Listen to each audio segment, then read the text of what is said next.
तो आज का हमारा टॉपिक है इकाई अंक के प्रश्न। ज्यादा प्रश्न हम इकाई अंक के नहीं ले रहे, केवल 5 क्वेश्चन ले रहे हैं, क्योंकि आपने इससे पहले इकाई अंक ज्ञात करना कि जो आपने वीडियो देखी है उसमें प्रॉपर तरीके से मैं समझा चुका हूं। तो कुछ हल्की सी रिदम बनाने के लिए केवल 5 क्वेश्चन, ताकि आपको पता भी चल सके कि इकाई अंक के क्वेश्चन कैसे आते हैं। चलिए, जैसे पहला क्वेश्चन है 3694 की पावर कितनी 1793 गुणा आपका 615 की पावर 317 गुणा आपका 841 की पावर 491। अलग देखिए यहां पर किसका मतलब रहता है, ये घात इंपॉर्टेंट रहती है इकाई अंक में। इससे पहले की वीडियो में बहुत अच्छी से क्लियर कर चुका हूं मैं। यदि आप पूरे नियम भूलते हैं तो केवल 4 का भाग दे दीजिए, नहीं तो सभी अंक के लिए भी बताया था मैंने। 4 के लिए क्या बताया था, 4 के लिए बताया था मैंने, यदि 4 के ऊपर सम है तो इकाई अंक 6, और 4 के ऊपर विषम है तो इकाई अंक खुद 4 हो जाती है। तो 4 की पावर, देखिए ये कुछ काम करेंगे इकाई अंक में, इस पर भी चर्चा कर चुके थे। केवल ये इकाई अंक काम का है, ये इकाई अंक काम का है, ये इकाई अंक काम का है। 4 की पावर 1793 मतलब क्या है, 4 की पावर विषम है तो यहां पर इकाई अंक आ जाएगा 4 गुणा 5 की पावर कितनी ही क्यों ना लगी हो, इकाई अंक 5 ही होगा, ये भी चर्चा कर चुके थे। 1 की पावर कितनी ही क्यों ना लगी हो, इकाई अंक वही होगा, 1 ही होगा। 4 पंचे 20, 20 गुणा 1, 20 एकम 20, तो इकाई अंक आपका 0, इकाई अंक आपका 0। बढ़ते हैं हम अगले क्वेश्चन की ओर।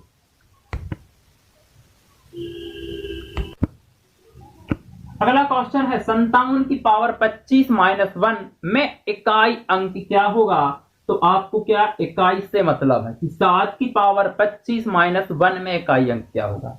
तो 7 के लिए आपने पढ़ा था जो घात है 25 है, 25 का भाग आप 4 से दोगे, 4 छींग 24, शेष फल बच गया कितना 1, तो आप लिखोगे 7 की पावर 1 जो शेष फल बचा है माइनस 1। 7 की पावर 1 मतलब 7 एकम 7 ऋण 1, 7 में से 1 गया कितना 6, इकाई अंक आ जाएगा आपका 6। बढ़ते हैं अगले क्वेश्चन की ओर। अगला क्वेश्चन ये, पहले हम ये करेंगे उसके बाद ये करेंगे। तो पहले हम इसको कर लेते हैं। 7 की पावर 95 ऋण 3 की पावर 58। इसके लिए क्या किया था, 7 के लिए और 3 के लिए 4 का भाग, इसका घात में 4 का भाग, तो दे दीजिए 4 का भाग। जब आप 95 में 4 का भाग देंगे तो 4 दूनी आपका 8, बच गया होगा 1, सॉरी 4 3 आपका 12, 13 14 15, शेष फल से मतलब रहता है बच गया 3।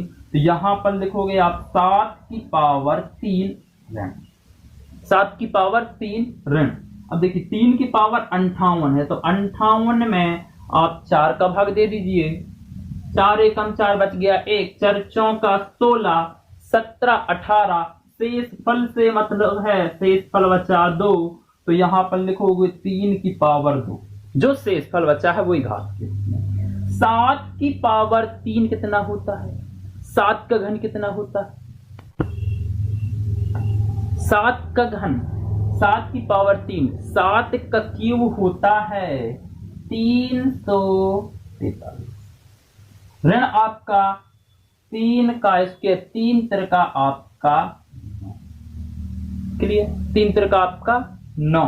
तो अब देखिए ऐसा नहीं करना कि 343, यहीं पर आपने मान लिया 343 में इकाई अंक 3 ऋण 3 त्रिका 9, 9 में से 3 में से 9 गया है ना, 3 में से 9 गया तो आप बोलोगे कितना ऋण 6।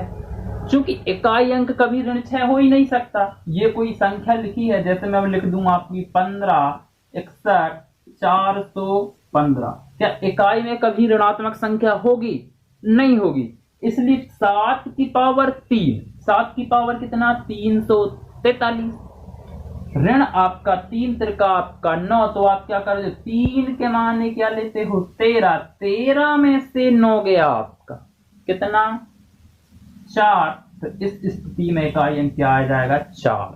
इस स्थिति में इकाई अंक क्या आएगा 4, ना ऋण 6 आएगा ना 6 आएगा, कितना आएगा 4। और यहां भी देखिए 7 की पावर 95 करोगे जो भी अंक आएगा और 3 की पावर 98 करोगे तो 7 वाली संख्या तो हमेशा बड़ी रहेगी ना। देखो 7 की पावर आप 95 कर रहे हो, उसमें से 3 की पावर 58 कर रहे हो, तो कंफर्म है इसमें से ये घटेगा। कभी कभी क्या करवाते, इसमें से ये घटवा देते हैं, लेकिन ऐसा आंकड़ा आपको देंगे कि आप आसानी से उसको कैच कर पाए। 7 की पावर 95 हमेशा बड़ा रहेगा 3 की पावर 58 से, इसलिए 343 में से 9 घटाया तो 3 के माने 13, 13 में से 9 गया 4। अब बढ़ते हैं अगले क्वेश्चन की ओर।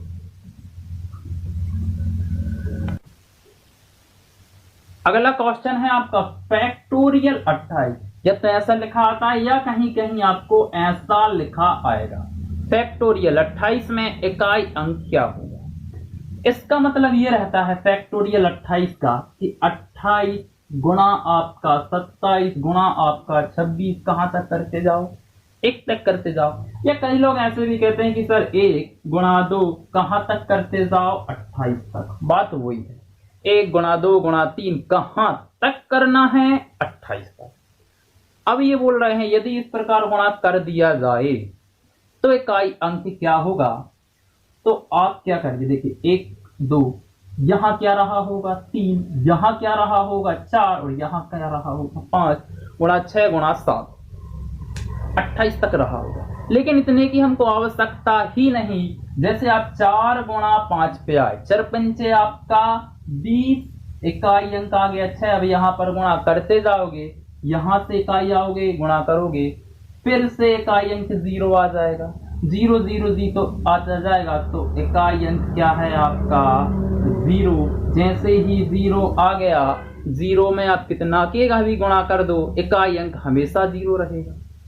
अब आते हैं अगले क्वेश्चन की ओर। कई प्रकार से इस प्रकार का क्वेश्चन भी आता है, ऐसा नहीं आता है ना, जैसे अब भी किया वैसा नहीं आता। तो ये तो बहुत ही सरल है। जब हम इकाई अंक ज्ञात कर रहे थे, इससे पहले की जो वीडियो थी, आपको इकाई अंक याद करना है तो इसका इकाई अंक ले लो, ये कुछ काम का नहीं। इसका इकाई अंक ले लो, ये काट दो, इसका इकाई अंक ले लो और इसका इकाई अंक ले लो। सॉरी, 4 आपका 32 और 7 3 आपका 21। यहां पर इकाई अंक 2 है, यहां पर इकाई अंक 1 है, फिर से इकाई अंक का गुणा कर दो, 2 एकम 2, इकाई अंक आपका आ गया 2।